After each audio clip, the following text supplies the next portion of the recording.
Hi, this is again me. Yeah, today I want to talk about my switch from Python to Go as for a web server. The reason why, I'll explain why.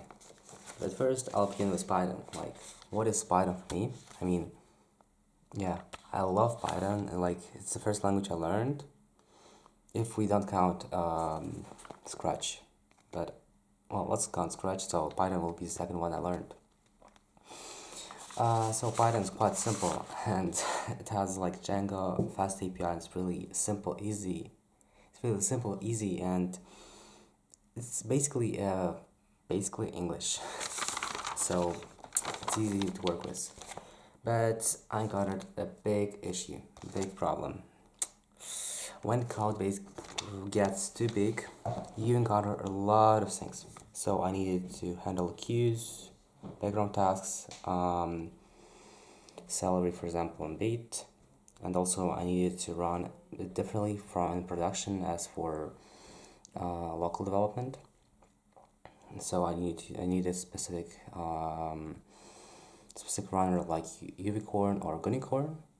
So environment was different from production and development. And additionally, Python server needed a lot of memory and CPU. So a lot of memory CPU. It was really headache. And I looked for a solution because it felt really off.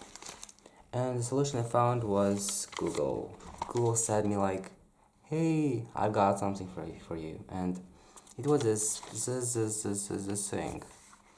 He said like, "I'm not really hard." And yesterday I kind of deep dived into Go, and it was really simple. Like if you know what you're doing, so it's simple.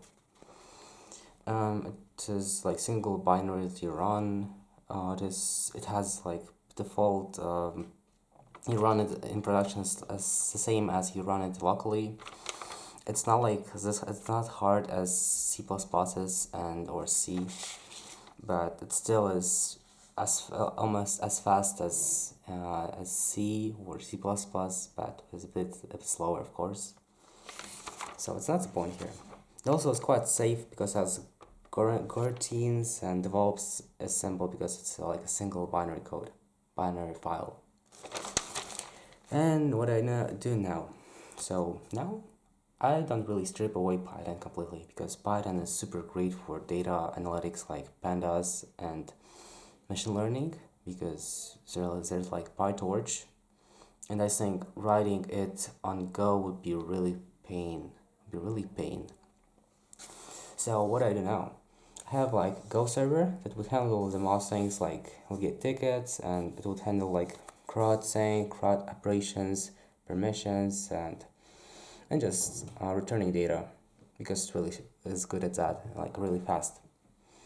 But when it will need something like process Excel data, Excel tables, it would send those to Python server, and it would analyze and return an output. And it would be fast and simple and safe. So yeah, that was all for today. Thank you for watching and hope you're doing well. See you later.